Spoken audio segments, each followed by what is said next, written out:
Tulip এখনও কেন MP পদে বহাল, প্রশ্নের মুখে ব্রিটিশ প্রধানমন্ত্রী। প্যারিস জলবায়ু চুক্তি থেকে সরে আসলো যুক্তরাষ্ট্র, ট্রাম্পের একগুচ্ছ নির্বাহী আদেশ। চট্টগ্রামে জলাবদ্ধতা নিরসন প্রকল্পে ফিরছে গতি, গাফিলতির বিরুদ্ধে কঠোর হুঁশিয়ারি।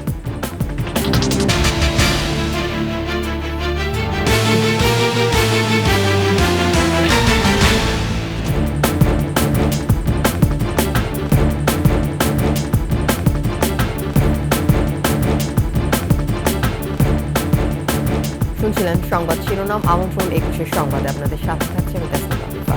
দর্শক, ২১ টেলিভিশনের সংবাদ একই সাথে সরাসরি দেখতে পাবেন আমাদের ফেসবুক পেজ www.facebook.com/21 অনলাইনে। এছাড়া সাবস্ক্রাইব করতে পারেন www.youtube.com/21tv এই চ্যানেলে। দুর্নীতির অভিযোগে যুক্তরাজ্যে এমপি পদ থেকে টিউলিপ সিদ্দিকীকে সরাতে কিয়ার স্টারমারের সরকারের ওপর চাপ বাড়ছে। ব্রিটিশ সংবাদ মাধ্যম বিবিসির প্রতিবেদনে বলা হয়, দুর্নীতির অভিযোগে মন্ত্রী পদ থেকে সরে দাঁড়ালেও টিউলিপ সিদ্দিকী এখনও কেন এমপি পদে বহাল রয়েছেন, এই নিয়ে প্রশ্নের মুখে পড়েছেন কিয়ার স্টারমারের সরকার।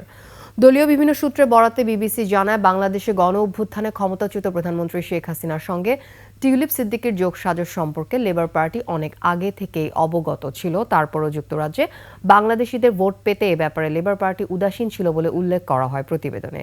কিয়ার স্টারমার তার বন্ধুবান্ধব, রাজনৈতিক মিত্রদের জন্য বরাবরই এমন অন্ধ ছিলেন বলে অভিযোগ করেছেন খোদ তার দলেরই নেতাকর্মীরা।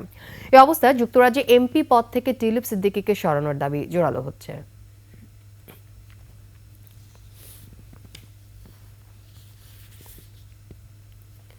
শপথ গ্রহণের পর প্রথম দিনই একাধিক নির্বাহী আদেশে সই করেছে মার্কিন প্রেসিডেন্ট ডোনাল্ড ট্রাম্প। এর মধ্য দিয়ে ফের প্যারিস জলবায়ু চুক্তি থেকে বের হয়ে আসলো যুক্তরাষ্ট্র। বাতিল করা হয়েছে বাইডেন আমলের অন্তত ৭৮টি নির্বাহী আদেশ। শপথ নেওয়ার পর ওয়াশিংটন ডিসি ক্যাপিটাল ওয়ান অ্যারেনার মঞ্চে হাজির হন ট্রাম্প ও ভাইস প্রেসিডেন্ট জেডি ভ্যান্স। এ সময় তিনি হাজারো সমর্থকের সামনে নির্বাহী আদেশে সই করা শুরু করেন। শুরুতেই বাইডেন আমলের ৭৮টি নির্বাহী আদেশ বাতিল করেন। এরপর একে একে আরও নির্বাহী আদেশে সই করেন ট্রাম্প। এর মধ্যে রয়েছে প্যারিস জলবায়ু চুক্তি থেকে বের হয়ে আসা, ফেডারেল সরকারকে মত প্রকাশের স্বাধীনতা পুনঃপ্রতিষ্ঠা, মূল্যস্ফীতি নিয়ন্ত্রণ সংক্রান্ত আদেশ।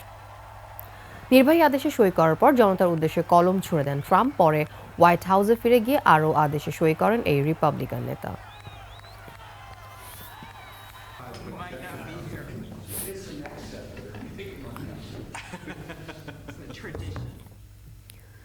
শুধু জয়ী হতে নয়, যুদ্ধ শেষ করতেও মার্কিন সেনাবাহিনীকে বিশ্বের সেরা বাহিনীতে পরিণত করার ঘোষণা দিয়েছেন যুক্তরাষ্ট্রের ৪৭তম প্রেসিডেন্ট ডোনাল্ড ট্রাম্প। শপথ অনুষ্ঠানে ট্রাম্প বলেন, তার ক্ষমতা গ্রহণের মধ্য দিয়ে যুক্তরাষ্ট্রে স্বর্ণযুগের শুরু হলো। রিপোর্ট দুলি মল্লিকের। ক্যাপিটল হিলে যুক্তরাষ্ট্রের ৪৭তম প্রেসিডেন্ট হিসেবে শপথ নেন ডোনাল্ড ট্রাম্প। তোপধ্বনির মাধ্যমে নতুন প্রেসিডেন্টকে স্বাগত জানানো হয়। দ্বিতীয় মেয়াদে তার এই ক্ষমতায় আসা যুক্তরাষ্ট্রের অর্থনীতি, রাজনীতিতে যে বড় ধরনের পরিবর্তন আনবে তার ইঙ্গিত আগেই দিয়েছিলেন ট্রাম্প। শপথ নেওয়ার পর দেয়া ভাষণে এবার তা স্পষ্ট হলো। আমেরিকা ফার্স্ট এই লক্ষ্য নিয়ে এগিয়ে যাওয়ার কথা বলেন। জানান, যুক্তরাষ্ট্রকে সমৃদ্ধ ও স্বাধীন জাতিতে পরিণত করাকে সর্বোচ্চ অগ্রাধিকার দেবেন। From this day forward, our country will flourish and be respected again all over the world. দায়িত্ব নেওয়ার পর কি কি নির্বাহী আদেশ জারি করবেন তাও জানান ট্রাম্প। এর মধ্যে প্রথমেই রয়েছে কঠোর অভিবাসন নীতি। মেক্সিকো সীমান্তে জারি করবেন জরুরি অবস্থা।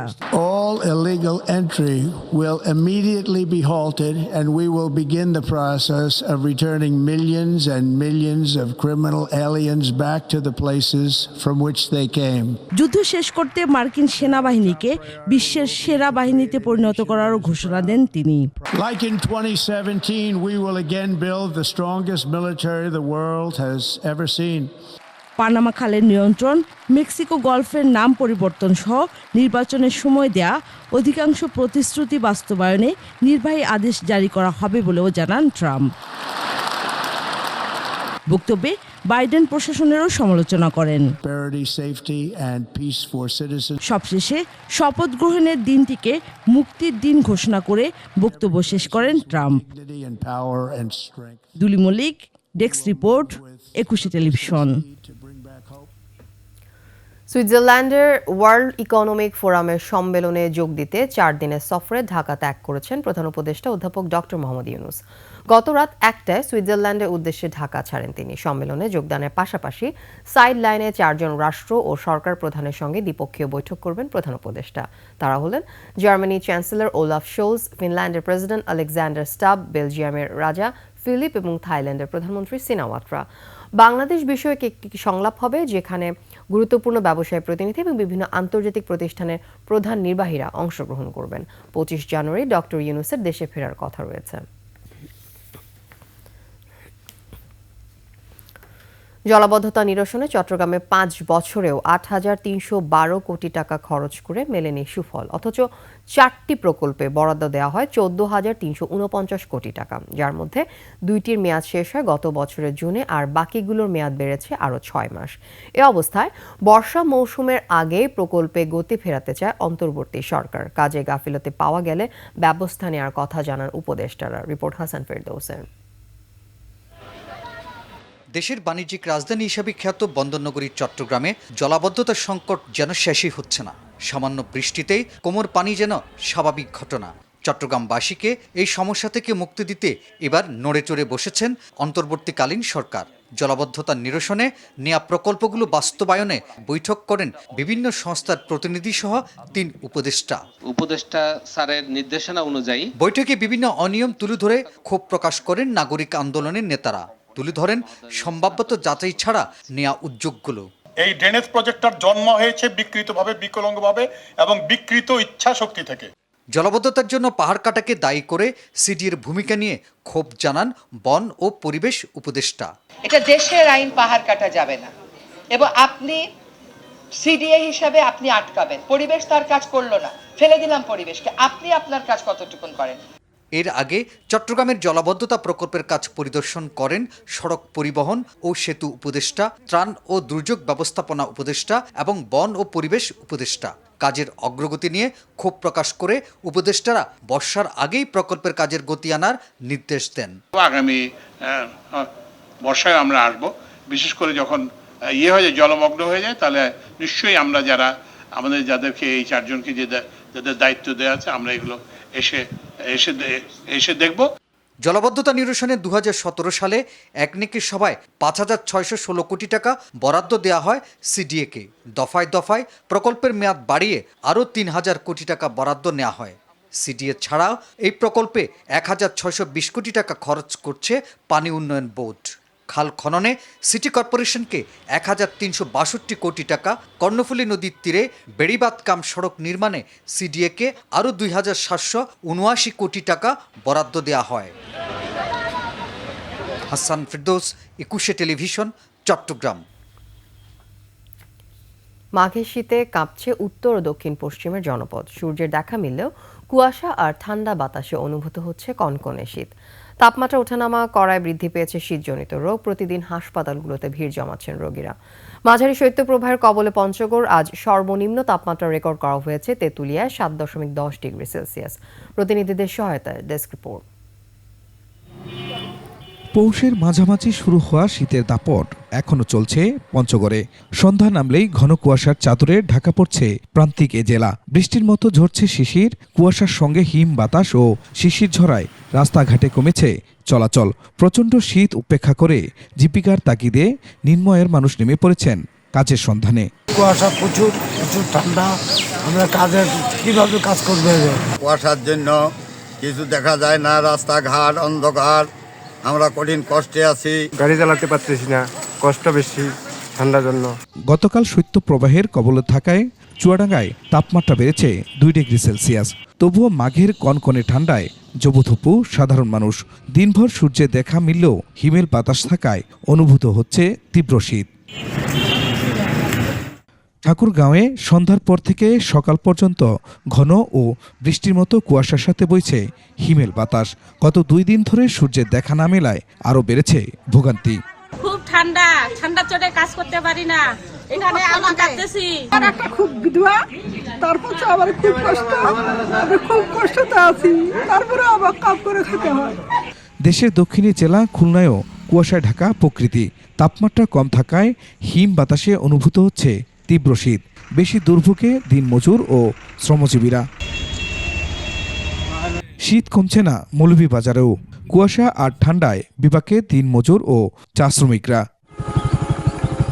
Khurshid Alam, desk report, 21 television.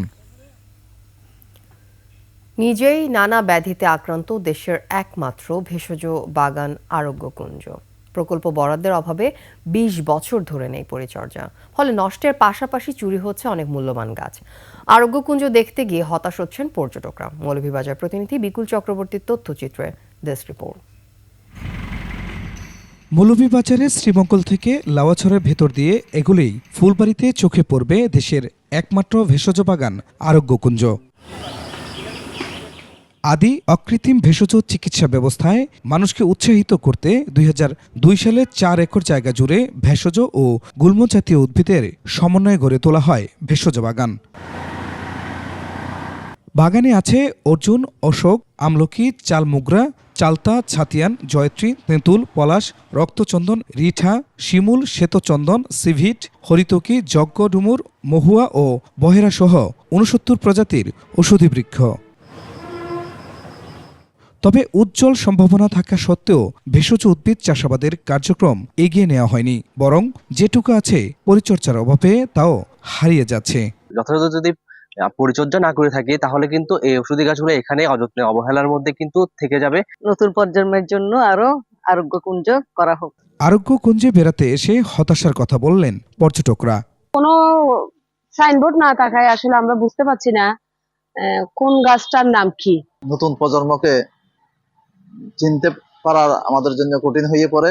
এদিকে সরকারের বরাদ্দ না থাকায় উন্নয়ন কাজ করতে পারছেন না বন বিভাগ। যখন গ্রহণ করা হয় তার পরবর্তী পর্যায়ে রক্ষণাবেক্ষণ কাজ সম্পন্ন করা হয়। সিলেট বন বিভাগকে গ্রহণ করা হয়েছিল, বর্তমানে এর কোনো রক্ষণাবেক্ষণ নাই। এসব গাছ বা লতাগুল্ম থেকে তৈরি ভেষজ ঔষধ পেটের পীড়া, হৃদরোগ, চর্মরোগ, কুষ্ঠ, ম্যালেরিয়া, হাঁপানি, যক্ষা সহ প্রায় 50 ধরনের রোগের চিকিৎসা হয়। Khurshid Alam, desk report, 21 television. এবার আভিভা ফিন্যান্স লিমিটেড বাণিজ্য সংবাদ।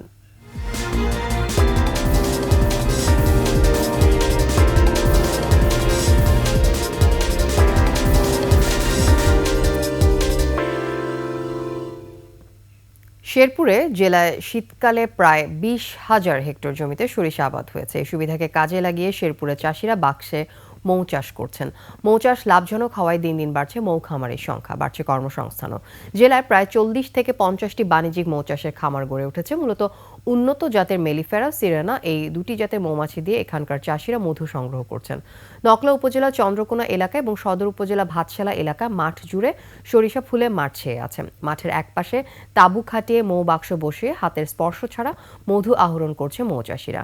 কৃষি বিভাগ বলছে সরিষা ক্ষেতে বাক্স স্থাপন একটি সফল প্রযুক্তি। মৌমাছি পরাগায়নে সহায়তা করে এবং এতে সরিষার ফলন বৃদ্ধি পায়। বেকার যুবকদের বাক্স স্থাপনের উপর প্রশিক্ষণ দেওয়া হচ্ছে বলেও জানায় কৃষি বিভাগ। শেষ করছি 21 সংবাদ। যাবার আগে সংবাদ শিরোনামগুলো আরো একবার। টিউলিপ এখনো কেন এমপি পদে বহাল, প্রশ্নের মুখে ব্রিটিশ প্রধানমন্ত্রী। প্যারিস জলবায়ু চুক্তি থেকে সরে আসলো যুক্তরাষ্ট্র, ট্রাম্পের একগুচ্ছ নির্বাহী আদেশ। চট্টগ্রামে জলাবদ্ধতা নিরসন প্রকল্পে ফিরছে গতি, গাফিলতির বিরুদ্ধে কঠোর হুঁশিয়ারি।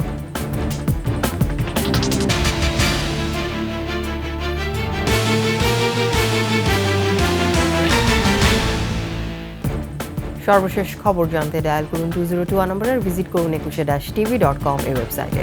এছাড়া ফেসবুকে লগ ইন করতে পারেন www.facebook.com/2124 অনলাইনে। এছাড়া সাবস্ক্রাইব করতে পারেন www.youtube.com/21tv এই চ্যানেলে। এতক্ষণ সাথে থাকার জন্য ধন্যবাদ। আমাদের পরবর্তী সংবাদ বেলা 11টায় দেখা হবে 21-7।